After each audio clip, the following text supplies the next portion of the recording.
Estamos de vuelta en Ahora es Cuando, aquí en Infinito. Vamos a conversar con Matías Acevedo, exdirector de Presupuestos. Está con nosotros esta mañana. Matías, gracias por acompañarnos. Bienvenido, buenos días. Buenos días, Juan Manuel. Buenos días, Connie. Hola, ¿qué tal, Matías?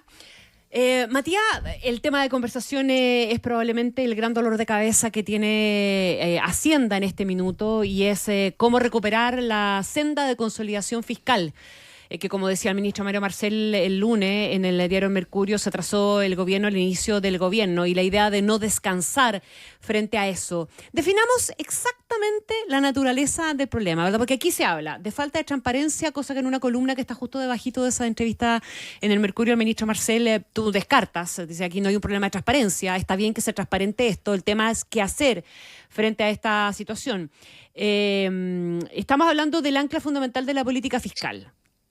El ministro no dice que se haya perdido esa ancla, sino que se puede recuperar y da cuenta de la trayectoria de los 2 años anteriores de gobierno, justamente respetando y remando a favor de que esa regla fiscal se mantuviera. Pero la pregunta es si basta con basta este año para decir que se perdió la regla del balance estructural. Sí, bueno, es una súper buena introducción, Connie, porque la verdad que tenemos que remontarnos. El origen de este problema se remonta a la operación renta del año pasado. En junio del año pasado, cuando hicimos el resultado de operación renta, la operación renta nos dio el resultado de los ingresos, la recaudación cayó un 10%. En ese minuto, Connie y Juan Manuel, los que seguimos las finanzas públicas permanentemente, sabíamos que la meta que se estaba planteando el gobierno de balance estructural, que básicamente un equilibrio entre ingresos y gastos, hace mucho tiempo que estamos gastando más de lo que tenemos, pero estábamos tendiendo, ¿no es cierto?, a reducir ese déficit, no se iba a cumplir. Era muy difícil cumplirla. Y no solamente eran los expertos, sino que era cosa de mirar los informes, leer los informes del Consejo Fiscal Autónomo en ese minuto, ya que ya en junio y en agosto advertían que la meta fiscal está bastante difícil de cumplir. El Fondo Monetario Internacional proyectaba para fin de año un balance estructural bastante más alto y bastante en línea, digamos, con lo que se dio.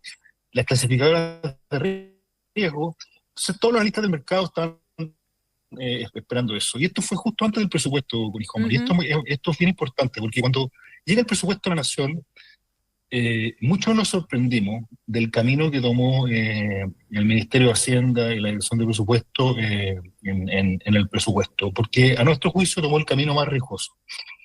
En ese minuto ya se sabía, era fácil de estimar que los ingresos de aquí a fin de año iban a tener una brecha respecto a la proyección de Hacienda de $4.000 millones. $4.000 millones es un poquito más, es bastante más, 1,2, 1,3 puntos del PIB. Es un monto muy considerable. Pero el ministro apostó a que esa brecha se iba a cerrar y por lo tanto mantuvo prácticamente inalterada su proyección de ingresos. Y aquí uno puede pensar, digamos, en distintas opciones que en ese minuto pensó Hacienda al momento de hacer el presupuesto. Dijo, bueno, si yo tomo esta apuesta riesgosa, puedo, para el año 2025, pensar en que el gasto puede crecer más, ¿no es cierto?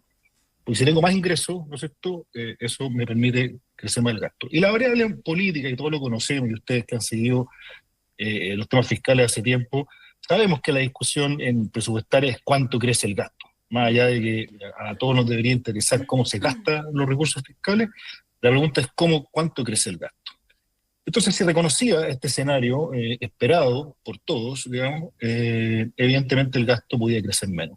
Si no lo reconocía y tomaba un escenario, una opción más riesgosa, digamos, que es válida, ¿no es cierto?, podía tener un crecimiento, podía proyectar, ¿no es cierto?, un crecimiento del gasto en el presupuesto mayor a lo que todos esperaban. En ese minuto, si nosotros reconocíamos efectivamente que los ingresos no se iban a dar como se estaba esperando, con Juan Manuel, el gasto no podía crecer. O sea, tenía que plantear en el presupuesto el mismo nivel de gasto que el año anterior.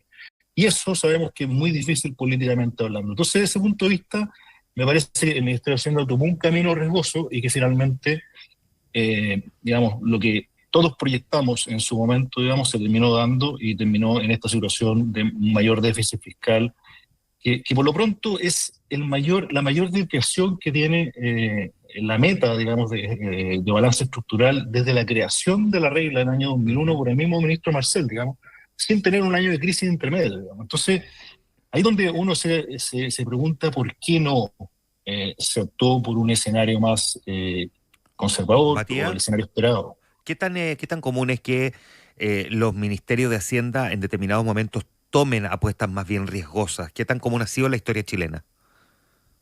En general, se hace cuando hay más incertidumbre. Y aquí es donde ¿Más qué, perdón? a mí me cuesta entender cómo poner más incertidumbre. Cuando estamos en un escenario de más incertidumbre, digamos, si uno se equivoca, digamos, tiene mucho más, digamos, formas de explicar, oye, acá, por ejemplo, había más incertidumbre en la volatilidad del precio del cobre, por lo tanto, bueno, no se dio el escenario. O sea, tienes más argumentos para explicar las desviaciones y dices, bueno, tomé una apuesta, digamos, en su momento más riesgosa y no se dio. Pero en este escenario a mí me cuesta entender el por qué toma esa apuesta, sobre todo con una meta fiscal que era exigente. O sea, pensé que el año pasado, que tampoco se cumplió la meta, porque en teoría no había una meta, o sea, el decreto no fijaba una meta anual, que después se empezó a fijar producto de la presión que le ejerció el Consejo Fiscal Autónomo de poner una meta anual y no para todo el periodo de gobierno como lo ha hecho este gobierno. Pero ellos habían planteado en el presupuesto que iban a tener un déficit estructural, ¿no es cierto?, de 2,1, menos 2,1 y finalmente fue 2,7, digamos. Entonces tampoco se cumplió la meta. Entonces la pregunta es ¿por qué tomó esa apuesta? Matías. Y yo la única razón que puedo entender de aquello es porque, de lo contrario, el gasto no podía crecer el año 2025 y eso obviamente le generaba una presión política importante al gobierno, ¿no? Ahora, estamos hablando, y esta es una defensa que hace el propio ministro Marcela, pero te la planteo porque aquí hay una intención declarada de que la regla del balance estructural, me imagino yo, se evalúe de alguna manera al final del gobierno. Y el mismo ministro dice la trayectoria de los 2 años anteriores, el primero, el sobrecumplimiento del año 2022, que fue súper aplaudido también en su momento, un cumplimiento casi exacto en el 2023, dice el ministro, con una desviación, pero que no la pone como daño finalmente, y esta desviación manifiesta que se produce ahora. La pregunta es si hay confianza en que efectivamente eso se puede revertir, o estamos frente a una cuestión que es abiertamente imposible. Y te suma la pregunta una cuestión que yo creo que es bien relevante, que nosotros lo hemos sugerido en varias oportunidades. Aquí estamos hablando de que el ministro de Hacienda es el creador de la regla, ni más ni menos. Por lo tanto, no solo tiene un compromiso en cuanto ministro de Hacienda de cumplir con ese compromiso, sino que además también está su prestigio puesto sobre la mesa. Un par de precisiones, Connie. El primer año efectivamente sobrecumplió la meta, pero si tú te fijas, obviamente los que vemos más en detalle, gastó prácticamente un 7% más de lo que estaba presupuestado en el presupuesto y le llegaron, digamos, porque de verdad llegaron los ingresos del litio que nadie me esperaba, digamos, que ese precio del litio ni esa cantidad de recursos, digamos. Entonces, eso, para aquellos que seguimos las cuentas fiscales, bueno, fue un cumplimiento, pero con algunos detalles, digamos, algunos rayones, digamos. En el segundo año, la meta era 2,1 puntos del PIB de déficit, y el resultado fue 2,7. Y yo creo que el ministro, digamos, yo no sé qué número se está haciendo referencia, digamos, pero efectivamente eso era lo que estaba planteado en el presupuesto y no se cumplió. Y en este año en particular, digamos, la meta no se cumplió por lo que estábamos hablando. Entonces, mirándose adelante, a ver, yo no soy acá de los que voy a crucificar al ministro de Hacienda con no cumplir la meta, ni mucho menos, digamos, creo que el ministro se puso una meta muy exigente. Yo hace un tiempo atrás escribía que si uno mira las estadísticas fiscales del resto de los países del mundo, que se plantean ese nivel de exigencia de consolidación fiscal, que es un poquito más de 2 puntos del PIB, solo 1 de 4 países ha logrado cumplirlo. Y lo cumplen en situaciones que son muy extremas, digamos. No es el caso de Argentina, pero cuando el país ya tiene una crisis salvaje, ¿no es cierto?, es más fácil, digamos, tiene más apoyo político para hacer un ajuste fiscal. Entonces, mirándose adelante, qué es lo que a uno le preocupa, yo tampoco creo que a esta altura uno lo podría exigir al ministro o a Hacienda, digamos, hacer un ajuste fiscal de 3.500 millones de dólares, como eventualmente es lo que necesita para cumplir la meta este año, porque esa meta de un menos como uno de déficit no la va a cumplir, digamos. Si es que no hace un ajuste de ese orden de magnitud. Yo creo que ese ajuste no tiene ninguna posibilidad de hacerse. Y por lo tanto, lo que hay que mirar hacia adelante es que se haga el mayor ajuste posible del gasto dentro de las limitaciones, ¿no es cierto?, de presupuestarias, de las limitaciones también políticas, porque el día de mañana vamos a tener un ajuste del gasto en salud, en educación y en seguridad, y van a saltar todos los ministerios y se acabó el ajuste del gasto. Entonces tiene que ser un ajuste realista y tiene que ajustar las metas a unas metas que sean factibles de cumplir, porque yo no soy de aquellos, a pesar de estar más por el lado de la oposición, ¿no es cierto? Yo no soy de aquellos ya tenemos bastante desprestigiadas, ¿no es cierto?, o debilitadas varias instituciones en nuestro país. Y creo que esta todavía, ¿no es cierto?, la tenemos en pie, la tenemos bastante firme y los inversionistas extranjeros nos creen. Entonces, yo creo que más que seguir tirándole piedra, ¿no es cierto?, a un problema y tapándolo con un dedo, básicamente es abrir el problema y decir, bueno, ¿cuál es la meta realista que se puede cumplir este año? ¿Cuál es el ajuste del gasto? Y eso lo tiene que presentar el ministro en el Congreso, porque en la discusión presupuestaria se comprometió a eso con Juan Manuel. Si no se cumplían los ingresos, yo voy a ajustar los gastos. Entonces ahora tiene que explicar cómo lo va a hacer y cuál es la factibilidad de ajustar 3.000 millones de dólares en gasto, que va a ser muy difícil, digamos.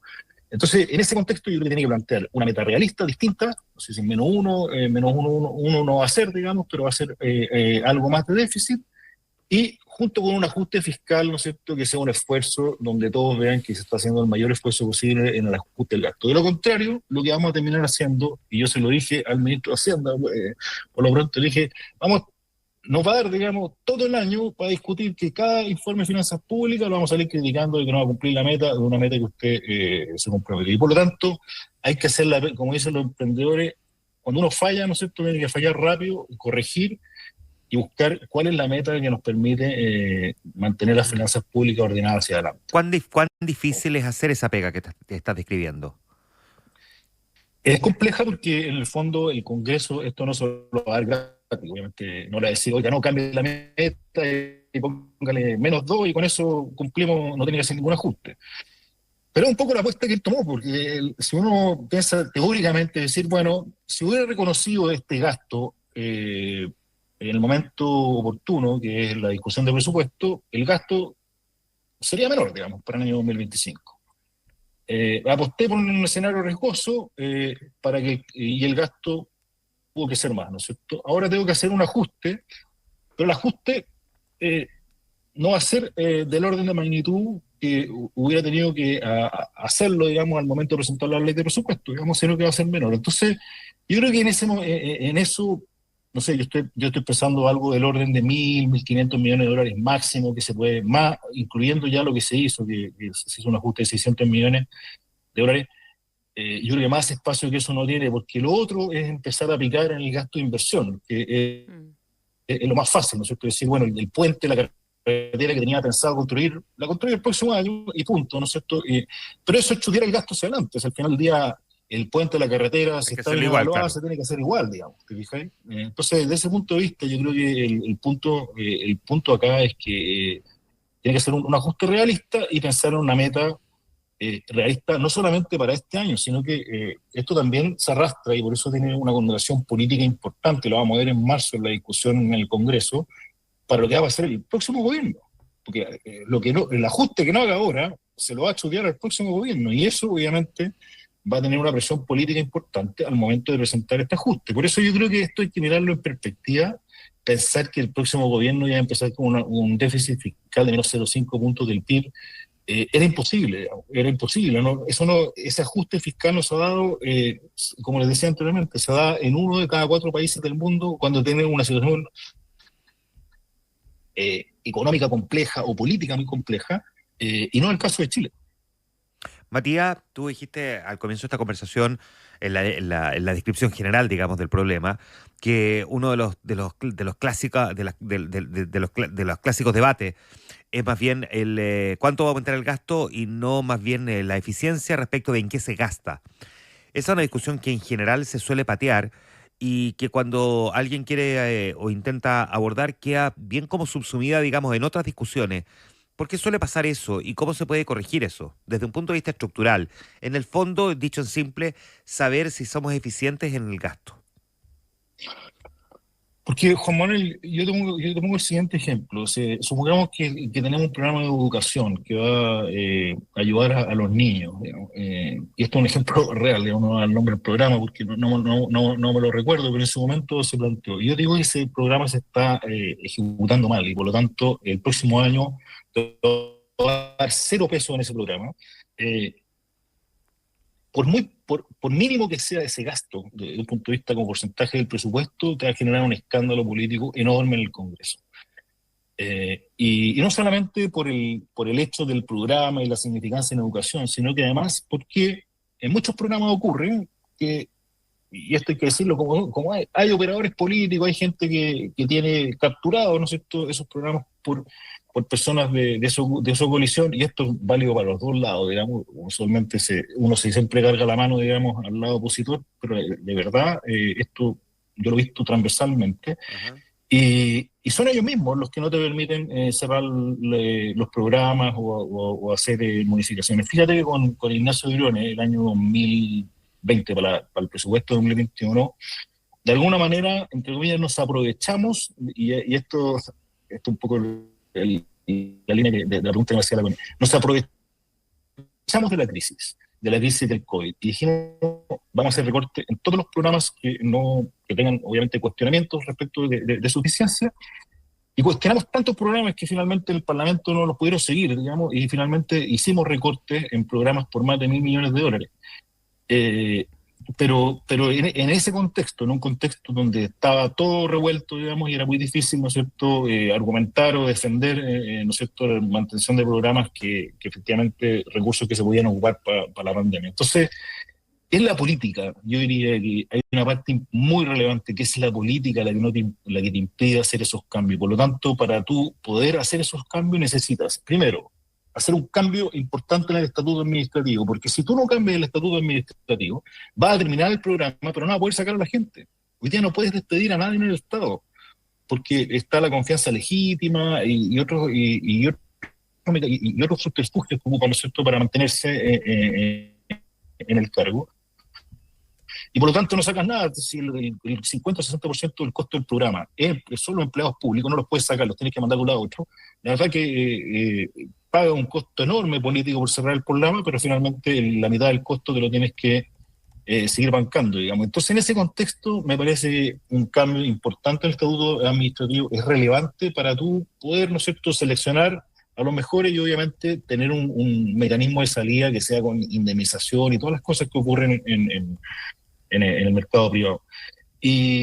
Y esa es la principal restricción. A mí, yo me sorprendí cuando planteamos muchas veces ajustes de gasto o mayor eficiencia, y la resistencia que teníamos en el Parlamento era enorme. Y finalmente uno lo que concluye, lamentablemente, es que los operadores políticos y todo esto, eso es de verdad, existe, y lo defienden de un lado y otro, digamos. Por lo tanto, es la política la que tiene que cambiar, digamos, más que cambiar, digamos, hay que buscar estrategias, ¿no es cierto?, como por ejemplo, en situaciones de crisis, ¿no es cierto?, hacer ajustes, para poder hacer ajustes en el gasto. De lo contrario es muy difícil hacer eficiencia en el aparato público.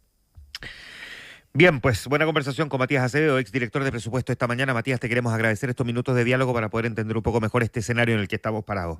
Gracias. Buen día, No, gracias. muchas gracias a ustedes, cuídense.